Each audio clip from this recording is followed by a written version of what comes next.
Yemen से हमले के बाद तेल अवीव में दहशत फैली हुई है। इजराइल के कई शहरों में इस वक्त अलर्ट जारी हुआ है। आपको बता दें कि यमन से हूती ने मिसाइल अटैक किया। अब हूती एक और बड़ी चुनौती है इजराइल के लिए। हिजबुल्लाह पर टारगेट हो रहा है, हमास पे पहले ही हो चुका है। हिजबुल्लाह के बाद अब हूती की तरफ से भी पलटवार हो रहा है। मिसाइल अटैक किया गया है, यमन से हमले हो रहे हैं, इजराइल पर अटैक हो रहा है। ये देखिए, ये जो एयर रेड सायरन आपको सुनाई दे रहे हैं, कई शहरों में रेड अलर्ट जारी कर दिया गया है इजराइल की ओर से। और एक और बड़ी खबर, नसरल्लाह की हत्या के बाद इजराइल में हाई अलर्ट है। बौखलाया हिजबुल्लाह कर सकता है बड़े हमलों का अंजाम इजराइल के खिलाफ। इजराइल ने अपने आयरन डोम को अलर्ट मोड पर रखा है। ये देखिए आप, इजरायली एयरबेस को पूरी तरह से अलर्ट कर दिया गया है क्योंकि हिजबुल्लाह और बड़े हमलों को अंजाम दे सकता है। और वही एक और बड़ी खबर, नसरल्लाह की मौत पर ईरान की बड़ी धमकी। ईरान के सुप्रीम लीडर आयतुल्लाह खामनेई ने कह दिया है, लेबनान अपने दुश्मन को नहीं बख्शेगा, नहीं छोड़ेगा। हिजबुल्लाह के सामने दुश्मन बेहद छोटा है, ये कहा गया है। इजराइल को लेकर यह बहुत बड़ी धमकी ईरान की तरफ से सुप्रीम लीडर आयतुल्लाह खामनेई ये बोल रहे हैं। तो सवाल यह है कि जिस तरह से आंख बबूला हो गया ईरान, अब क्या नसरल्लाह की मौत के बाद टारगेट करेगा इजराइल पर? जानने के लिए सीधा रुख कर रहे निधि का। जी हाँ करुणा, क्योंकि ईरान लगातार धमकी दे रहा है और ऐसे में सवाल यह है कि क्या ईरान आक्रमण की सिचुएशन में है, क्या आक्रमण किया जाएगा इजराइल पर। बड़ी बात यह है कि खamenei की धमकी के मायने क्या हैं, आपको समझा रहे हैं। ईरान हिजबुल्लाह के साथ खड़ा है, खamenei की तरफ से धमकी दी गई, लेकिन इसके मायने समझिए कि इजराइल पर हमले की पूरी आशंका है कि ईरान अब कूद जाएगा जंग के मैदान में।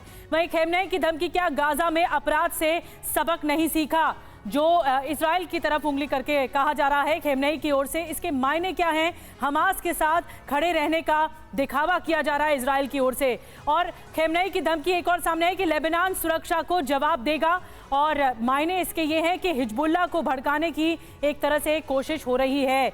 अब सवाल क्या है, देखिए, क्या फ्रंट फुट पर न आकर ईरान पर्दे के पीछे से युद्ध लड़ेगा? ये बड़ा सवाल है कि क्या सामने से न लड़कर पीछे से प्रॉक्सी वॉर जारी रहेगा? क्या विद्रोहियों के जरिए इजराइल पर हमला करवाया जाएगा?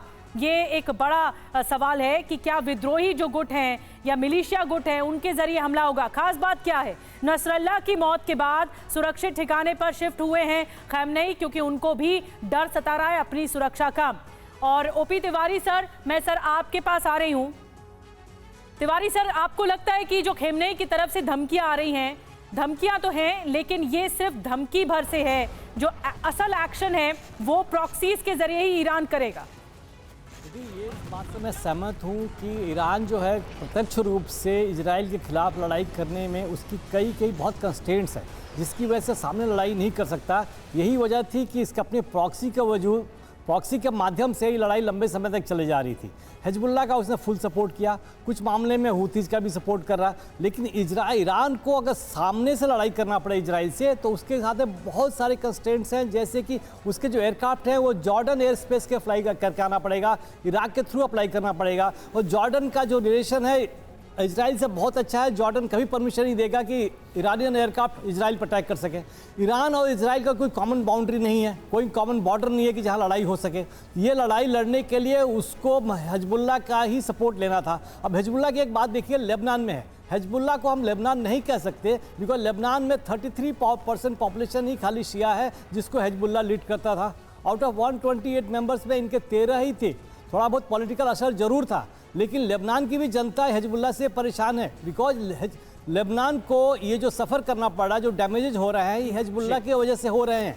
ये लेबनान को ये बर्दाश्त नहीं होगा। लेकिन लेबनान अगर कहें कि हम सामने से लड़ाई इजराइल के खिलाफ आएगा, तो इसकी तो मैं प्रॉबिलिटी काफ़ी रूल आउट कर रहा हूँ। हिजबुल्लाह को भले ही मजबूत किया जा सके, हिजबुल्लाह की जो लीडरशिप ख़त्म हो रही है, लेकिन देखिए जिस तरीके से इजराइल अटैक कर रहा है, वो उनके जो भी टेम्प्रेरी असेंबली यूनिट्स हैं, जहाँ रॉकेट तैयार किए जा रहे हैं या जहाँ डिपो है, जहाँ स्टोर किया गया है, उसको ख़त्म करना है। ये सारा जब तक डिस्ट्रॉय नहीं होगा, इजराइल की आर्मी की जो सेना जो सदर्न लेबनान में इंटर करने के लिए तैयार कर रही है, तब तक ये नहीं करेगी, ताकि इसकी वजह से इसका एट्रिशन बहुत कम किया जा सके। कि मेन उद्देश्य इजराइल का यही होगा कि उसको कमज़ोर किया जा सके और सदर लेबनान में घुस सके।